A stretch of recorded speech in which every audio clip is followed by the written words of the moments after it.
जय हिंद साथियों, कैसे हैं भाई आप लोग? अच्छे हैं, स्वस्थ हैं? तो यहाँ पे मैं साथियों सामान्य अध्ययन सार संग्रह रेलवे के जो भी एग्जाम हुए हैं ना अभी तक से, उसके अकॉर्डिंग हम आप सभी मित्र साथियों के लिए सामान्य अध्ययन सार संग्रह के अकॉर्डिंग जो प्रश्न बने हैं जोन वाइज, उसके अकॉर्डिंग हम आप लोगों के लिए डेली क्लास लेकर आ रहे हैं इस चैनल पर। और वहाँ से हम आप लोग को बता रहे हैं कि किस तरह के प्रश्न जो है कहाँ कहाँ से पूछे गए हैं और कितने प्रश्न पूछे गए हैं। ठीक है, तो फ्रेंड्स, आज की ये जो क्लास है तीसरा नंबर की क्लास है, मतलब तीसरी क्लास आज की हो रही है। और जो फर्स्ट और सेकेंड क्लास हो चुका है उसमें हमने जोन वाइज जो प्रश्न है उसको करा चुके हैं। जैसे बात करेंगे कलकत्ता का करा चुके हैं, जो आरआरबी कलकत्ता, ठीक है, जिसमें प्रश्न जो है 1992 में जो प्रश्न पूछा गया था उसके अकॉर्डिंग हमने करा चुका है। इसके बाद सेकेंड में बात करेंगे तो भाई आरआरबी कोलकाता के बाद करेंगे सिकंदराबाद। जो सिकंदराबाद है ना, सिकंदराबाद में जो भी प्रश्न पूछा गया 1994 में, उसके भी हमने प्रश्न यहाँ पे करा चुके हैं। ठीक है, इसके बाद तीसरा की बात करेंगे गुवाहाटी। गुवाहाटी में आरआरबी गुवाहाटी जो है वहाँ पे जो प्रश्न पूछेंगे उससे रिलेटेड करा चुके हैं। तो फ्रेंड्स, ये सारे जो टॉपिक्स है, जो जो जोन है उसके वाइज हमने प्रश्न को कराए हैं। कम से कम आप लोग को 2021 तक प्रश्न हम आप लोगों को कराएंगे इस चैनल पर। और जो रेलवे के सामान्य अध्ययन सार संग्रह होगा इंपॉर्टेंस होगा। ठीक है, तो फ्रेंड्स, ये क्लास आप सभी मित्र साथियों के लिए, सभी जो भी रेलवे के एस्पिरेंट्स हैं और जो इस बार फॉर्म को अप्लाई किए हैं, वो चाहे एनटीपीसी हो, एएलपी हो, या कोई भी होगा, आरआरबी ग्रुप डी की तैयारी करें, उनके लिए सारी क्लास इंपॉर्टेंस है। तो लेक्चर को आप लोग जरूर देखिएगा। ठीक है, तो फ्रेंड्स, चलते हैं अपना आज की जो सबसे इम्पोर्टेंस क्लास है, जो हम लोग का आगे का लेक्चर है वह सबसे इम्पोर्टेंस होगा। देखिएगा, आज हो हम लोग का 5 नंबर। ठीक है, आज की बात हम लोग करेंगे आरआरबी भोपाल परीक्षा जो 1994 में हुआ है ना, उसके अकॉर्डिंग हम लोग बात करेंगे, परीक्षा के अकॉर्डिंग। ठीक है, तो बात करते हैं, सबसे पहले देखेंगे प्राचीन भारत का इतिहास। इसके अकॉर्डिंग प्रश्न पूछा गया है फ्रेंड्स, प्राचीन भारत के इतिहास के अकॉर्डिंग प्रश्न पूछा गया है। कैसा प्रश्न पूछा गया है, जरा आप लोग ध्यान से देखिएगा। तो भाई यहाँ पे अगर बात करेंगे, गंग वंश के शासकों ने पुरी स्थित जगन्नाथ मंदिर को बनवाया था। यानी बात करेंगे पुरी में जो है एक जगन्नाथ मंदिर है। ठीक है, पुरी में जो है यहाँ पे जगन्नाथ मंदिर है भाई, ये किस वंश के शासकों के द्वारा बनाया गया था? तो गंग वंश के शासकों के द्वारा पुरी, मतलब उड़ीसा में है ना, वहीं पे जगन्नाथ मंदिर का निर्माण करवाया गया था, यानी उसको बनवाया गया था। ठीक है, इसके बाद अगला जो प्रश्न पूछा गया था कि महाभारत का प्राचीन नाम क्या है?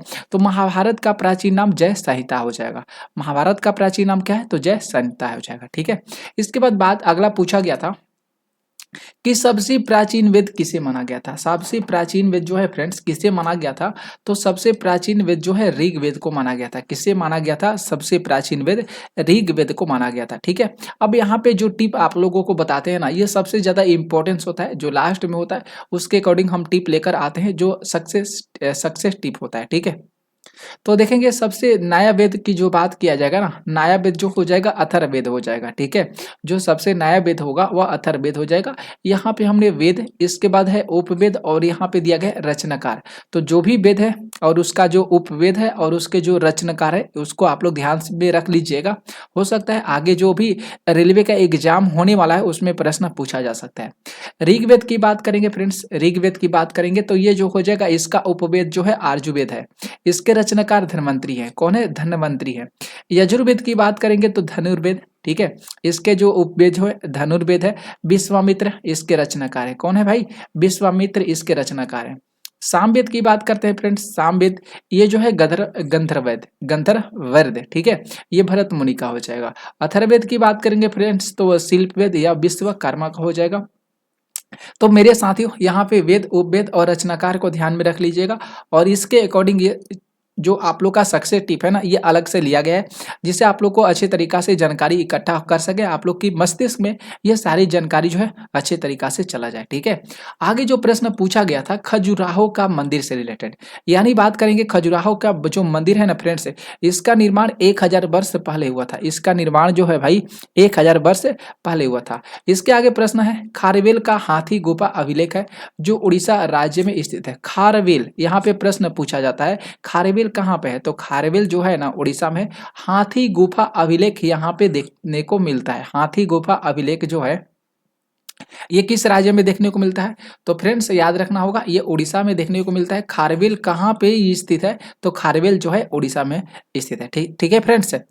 इसके आगे बात करते हैं। नेक्स्ट जो हम लोग का प्रश्न पूछा गया था फ्रेंड्स, यहाँ पे मध्यकालीन भारत का इतिहास से रिलेटेड प्रश्न को पूछा गया था। किससे प्रश्न पूछा गया था फ्रेंड्स? तो मध्यकालीन भारत का इतिहास से रिलेटेड जो है प्रश्न को पूछा गया था। ठीक है, अब फ्रेंड्स बात करेंगे यहाँ पे कौन कौन से प्रश्न जो है पूछे गए थे, उसको थोड़ा सा ध्यान से देख लीजिएगा।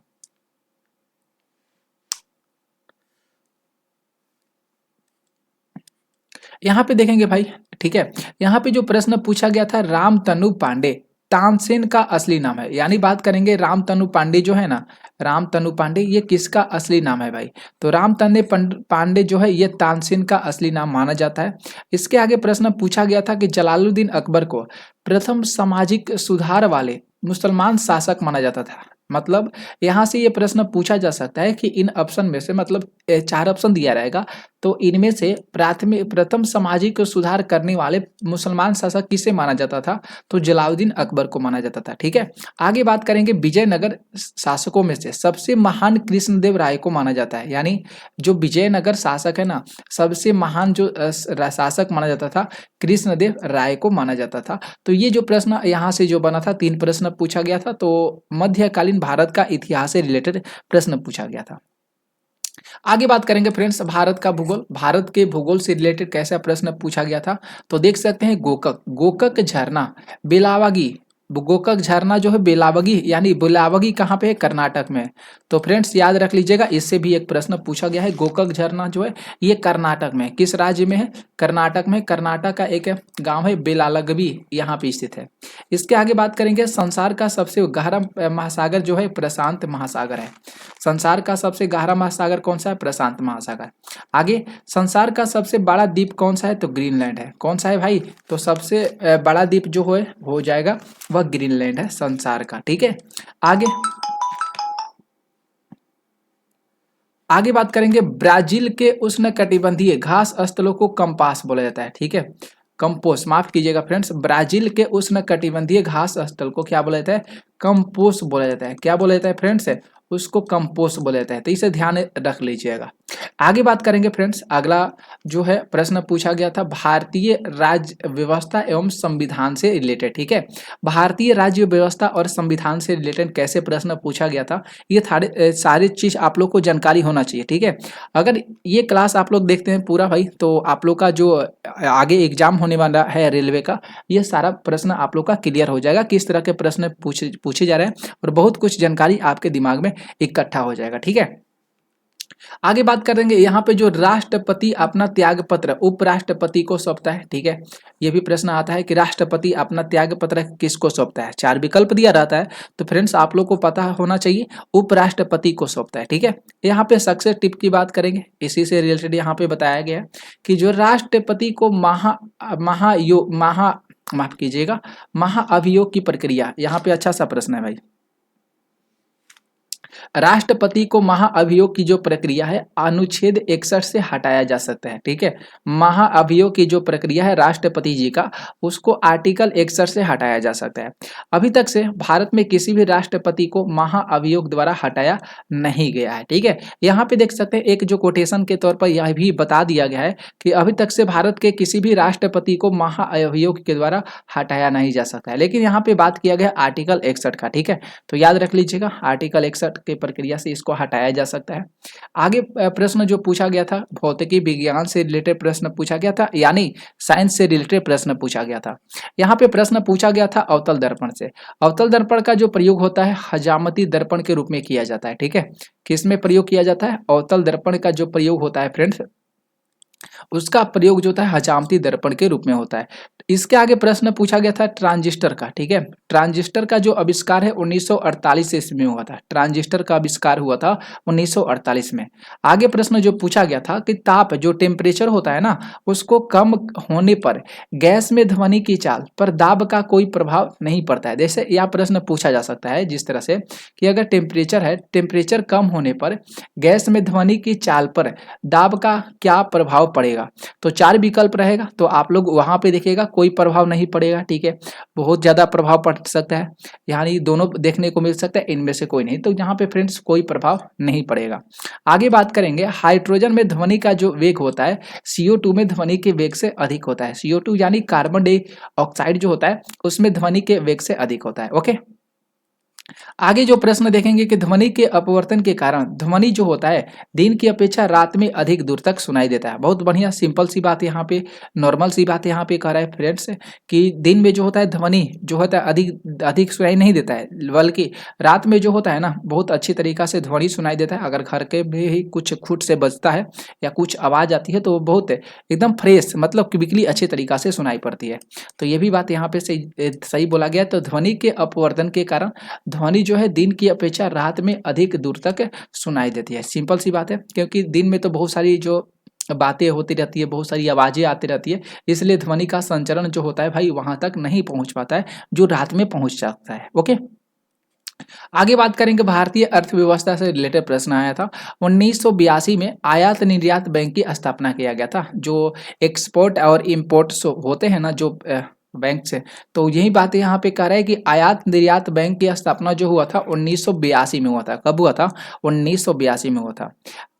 यहाँ पे आगे बात करेंगे, कंप्यूटर विज्ञान और प्रौद्योगिकी से रिलेटेड प्रश्न आया था। कंप्यूटर विज्ञान और प्रौद्योगिकी, यहाँ पे बात करते हैं फ्रेंड्स कि सन 1972 ईस्वी में भारत में अंतरिक्ष आयोग और अंतरिक्ष विभाग की स्थापना हुआ था। ठीक है, याद रख लीजिएगा यहाँ पे फ्रेंड्स, ये भी जो यहाँ पे कोटेशन के तौर पे बताया गया है जो टैक्स है कि भारत में अंतरिक्ष आयोग और अंतरिक्ष विभाग, ठीक है, इसकी स्थापना 1972 में हुआ था। सन 1972 में हुआ था अंतरिक्ष आयोग और अंतरिक्ष विभाग की स्थापना 1972 में। SO2 यानी सल्फर डाइऑक्साइड, ठीक है, और NO अम्लीय वर्षा का मुख्य कारण माना जाता है। बिल्कुल सही बात है, सल्फर डाइऑक्साइड और नाइट्रस ऑक्साइड को अम्लीय वर्षा का मुख्य कारण माना जाता है। आगे बात करेंगे, पृथ्वी मिसाइल भारत का प्रथम युद्धक मिसाइल के रूप में जाना जाता है। तो भारत का प्रथम जो युद्धक मिसाइल है उसे पृथ्वी मिसाइल के नाम से जाना जाता है। युद्धक मिसाइल किसे? तो इसे पृथ्वी मिसाइल के नाम से जानते हैं। ठीक है, अन्य मतलब उसके अकॉर्डिंग जो हटके अलग से होता है ना, उससे भी प्रश्न पूछा गया था। जुड़वा शहर पूछा गया था फ्रेंड्स। जुड़वा शहर के नाम से किसे जाना जाता है? तो हैदराबाद और सिकंदराबाद, हैदराबाद और सिकंदराबाद को जुड़वा शहर के नाम से जानते हैं। ठीक है, आगे बात पूछा गया था कि बांग्लादेश में गंगा नदी को पद्मा के नाम से जानते हैं। बांग्लादेश में गंगा नदी को किस नाम से जानते हैं? तो फ्रेंड्स पद्मा के नाम से जानते हैं। पर्ल एस बक, ठीक है, पर्ल एस बक, जिसको हम लोग गुड अर्थ पुस्तक के लेखक मानते हैं, मतलब गुड अर्थ, जो गुड अर्थ है ना, ये पुस्तक के राइटर्स का क्या नाम है? तो इस पुस्तक के राइटर्स का नाम है पल्स एस बक। ठीक है, पल्स एस बक जो है गुड अर्थ पुस्तक के लेखक का नाम हो जाएगा। तो फ्रेंड्स ये चीज याद रख लीजिएगा। ठीक है, भोपाल में जिस तरह के प्रश्न पूछे गए थे वो चीज हम आप लोग को यहाँ पे बता चुके थे। ठीक है, 1994 में। इसके बाद बात करते हैं मुंबई बोर्ड में चलते हैं। यहाँ पे मुंबई बोर्ड में चलेंगे, सीधा सीधी आरआरबी मुंबई परीक्षा जो 1994 में हुआ था। यहाँ से प्रश्न देखेंगे किस तरह का प्रश्न जो है मुंबई में पूछा गया था 1994 में। तो प्राचीन भारत का इतिहास से प्रश्न पूछा गया था।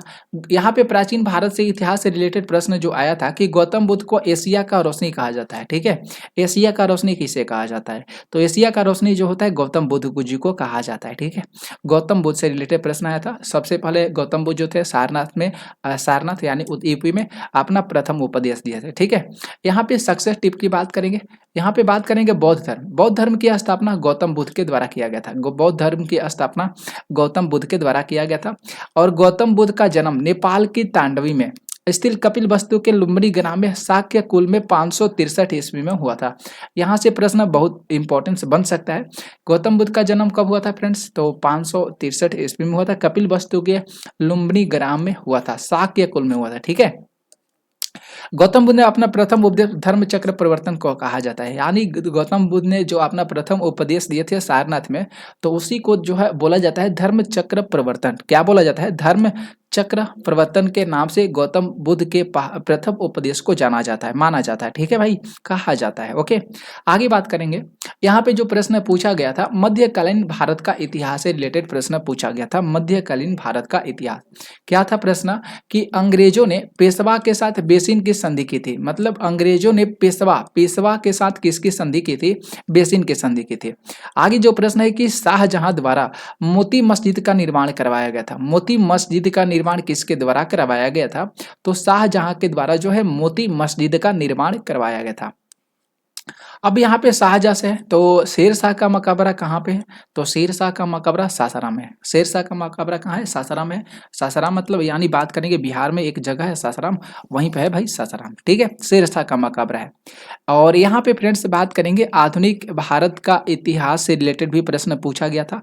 क्या प्रश्न पूछा गया था, जरा आप लोग ध्यान से देख लीजिएगा। सुभाष चंद्र बोस ने दिल्ली चलो का नारा दिए थे, यानी दिल्ली चलो का नारा किसके द्वारा दिया गया था, सुभाष चंद्र बोस के द्वारा। मैसूर का शासक टीपू सुल्तान था। मैसूर का शासक जो कौन था, टीपू सुल्तान था, ठीक है। तो ये जो था आधुनिक भारत के इतिहास से रिलेटेड प्रश्न था। आगे जो देखेंगे भारत का भूगोल, भारत के भूगोल से रिलेटेड प्रश्न पूछा था। क्या पूछा था, सतलज नदी पर भाखड़ा नंगल बांध स्थित है। यानी भाखड़ा नंगल जो बांध है ना भाई फ्रेंड्स, ये किस नदी पर बनाया गया भाखड़ा नंगल बांध को, तो सतलज नदी के तट पर इसको बनाया गया है। जवाहर सुरंग की बात करेंगे, भारत की सबसे लंबी सुरंग के रूप में इसको जाना जाता है। लंबी सुरंग के रूप में किससे जानते हैं, तो फ्रेंड्स जवाहर सुरंग को सबसे लंबी सुरंग के रूप में जानते हैं। बांदीपुर राष्ट्रीय उद्यान, यहाँ पे बांदीपुर राष्ट्रीय उद्यान कहाँ पे स्थित है, तो कर्नाटक में स्थित है। बांदीपुर राष्ट्रीय उद्यान क्या है, तो ये कर्नाटक में स्थित है, ठीक है। आगे देखेंगे, यहाँ पे प्रश्न पूछा गया था विश्व का भूगोल से रिलेटेड। यहाँ पे जापान की करेंसी पूछा था, तो जापान की करेंसी क्या होता है, येन होता है, येन, YEN, याद रख लीजिएगा, ये जापान की करेंसी होता है। यहाँ पे अभ्रक का सबसे बड़ा उत्पादक देश की पूछा गया था। अभ्रक का उत्पादक देश इनमें से कौन सा है, तो चीन हो जाएगा। अभ्रक का उत्पादक देश कौन सा है, तो चीन हो जाएगा, ठीक है। देख सकते हैं ये कैसे कैसे प्रश्न पूछा जा रहा है। ये सारे एक तरह से कोटेशन के तौर पर आप लोग को हम बताते जा रहे हैं, ये सारे प्रश्न है, ठीक है। सक्सेस टिप की बात करेंगे तो अभ्रक उत्पादन करने वाले जो देश कौन कौन से, यहाँ पे उसकी जो है विवरण दिया गया है, ठीक है। भारत हो जाएगा, ठीक है, अपना जो देश है भारत, ये भी अभ्रक का उत्पादन करता है। संयुक्त राज्य अमेरिका भी करता है। यहाँ पे बात करेंगे फ्रेंड्स, ब्राजील भी करता है, यहाँ पे देख लीजिएगा। दक्षिण अफ्रीका करता है गणराज्य, ठीक है। तंजानिया भी करता है, जाम्बिया भी करता है, नार्वे भी करता है, कनाडा भी करता है, और यहाँ पे मालागासी और रूस, ये सारे जो देश आप लोग को बताया गया है ना, तो फ्रेंड्स ये सारे जो देश हैं अभ्रक का उत्पादन करने वाले देश के रूप में इनको जाना जाता है, ठीक है। तो फ्रेंड्स याद कर लीजिएगा, यह सक्सेस टिप में आप लोग को था। भौतिकी विज्ञान की बात करेंगे, यहाँ पे जो एक अश्व शक्ति बराबर 746 वाट के बराबर होता है। यानी फ्रेंड्स बात करेंगे एक अश्व शक्ति जो होता है ये 746 वाट के बराबर होता है। आगे जो प्रश्न आया था कि किसी सतह के एकांक के क्षेत्रफल पर लगने वाले बल को प्रेशर बोला जाता है, दाब बोला जाता है। एकांक के क्षेत्रफल पर लगने वाले बल को क्या बोलते हैं, दाब बोलते हैं, प्रेशर बोलते हैं, ठीक है। एक वायुमंडलीय दाब यानी 10 के पावर 5 न्यूटन के बराबर होता है, ठीक है। हाइड्रोक्लोरिक लिफ्ट पास्कल के नियम पर कार्य करता है। हाइड्रोक्लोरिक जो लिफ्ट होता है ये भाई पास्कल के नियम पर कार्य करता है। तो ये सारे जो मोस्ट इंपॉर्टेंट चीज़ आप लोग को बता रहे हैं ना भाई, याद रख लीजिएगा। और आप लोग इस वीडियो को शेयर, मेरे सभी साथियों जो है शेयर कर दीजिएगा इस वीडियो को, जितना हो सकेगा भाई ना, आप लोग इस वीडियो को शेयर करिएगा। और क्योंकि ये चीज़ हम आप लोगों के लिए सबसे इम्पोर्टेंट चीज़ बता रहे हैं भाई, सबसे इम्पोर्टेंट चीज़ बता रहे हैं, ठीक ना। और इसके आगे बात करेंगे मेरे भाई, रसायन विज्ञान से रिलेटेड। सोडियम की बात किया है, Na इसका संकेत होता है, ठीक है। धातु क्लोरीन Cl होता है, इसको जलाकर सोडियम क्लोराइड बनती है, ठीक है। मतलब NaCl जो होता है सोडियम क्लोराइड होता है। यानी बात करेंगे फ्रेंड्स, सोडियम और क्लोरीन को जलाकर सोडियम क्लोराइड बन जाता है, ठीक है। अभिकारक का जो सांद्रण होता है, इसको बढ़ाने पर रासायनिक अभिक्रिया की दर बढ़ जाती है। मतलब अभिकारक का जो सांद्रण बढ़ाने पर रासायनिक अभिक्रिया की दर बढ़ती है। पीएच का पूरा नाम जो होता है पोटेंशियल ऑफ हाइड्रोजन होता है। पीएच का जो पूर्ण नाम होता है वह होता है पोटेंशियल ऑफ हाइड्रोजन होता है। रांगा की बात करेंगे, रांगा टाका जो टीन और सीसा की मिश्र धातु होता है यहाँ पे, ठीक है। रांगा या टांका जिसको बोला जाता है, ये टीन और सीसा का मिश्र धातु होता है। अन्य थोड़ा सा अलग से रिलेटेड प्रश्न पूछा गया था। फलों के उत्पादन को हॉर्टिकल्चर बोला जाता है। फलों के उत्पादन को हॉर्टिकल्चर बोलते हैं। असम, असम राज्य का प्रमुख त्योहार क्या है? बिहू है। असम राज्य का प्रमुख त्योहार बिहू है। अर्जुन पुरस्कार का प्रारंभ 1961 में हुआ था। अर्जुन पुरस्कार का प्रारंभ कब हुआ था? तो अर्जुन पुरस्कार का जो प्रारंभ हुआ था 1961 में हुआ था। ध्यानचंद स्टेडियम ये लखनऊ में है। ध्यानचंद स्टेडियम जो है लखनऊ में है। बुरसेलस में नाटो का मुख्यालय स्थित है। नाटो का मुख्यालय कहाँ पे है? बुरसेलस में है, ठीक है। और मिहिर सेन जो इंग्लिश चैनल पार करने वाली पहली भारतीय महिला थी। पहली भारतीय कौन था जो जिसके द्वारा इंग्लिश चैनल को पार किया गया था फ्रेंड्स? उसका नाम था मिहिर सेन। और कोलकाता में राष्ट्रीय पुस्तकालय स्थित है।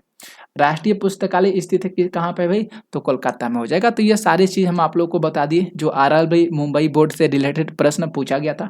कल की भी लेक्चर आप लोग को मिलेगी जिसमें हम लोग आरआरबी चंडीगढ़ का जो एग्जाम हुआ था 1995 में ना, उससे रिलेटेड जो प्रश्न पूछा गया था कल की लेक्चर में हम आप लोगों को बताएंगे फ्रेंड्स, ठीक है। वो भी कल की लेक्चर जो होगा इंपॉर्टेंस होगा। इसके बाद आरआरबी भोपाल की बात करेंगे। भोपाल जो 1995 में इसमें एग्जाम हुआ था, जो भी प्रश्न बना था उसके बाद बात करेंगे, ठीक है। अहमदाबाद की बात करेंगे। आरआरबी अहमदाबाद जो 1995 में परीक्षा उसका हुआ था, उसके अकॉर्डिंग कैसे प्रश्न बने थे वो चीज़ बात करेंगे। तो आज के लिए बस इतना ही साथियों, मिलते हैं अगली क्लास में। तो आज के लिए बस इतना ही। Thank you.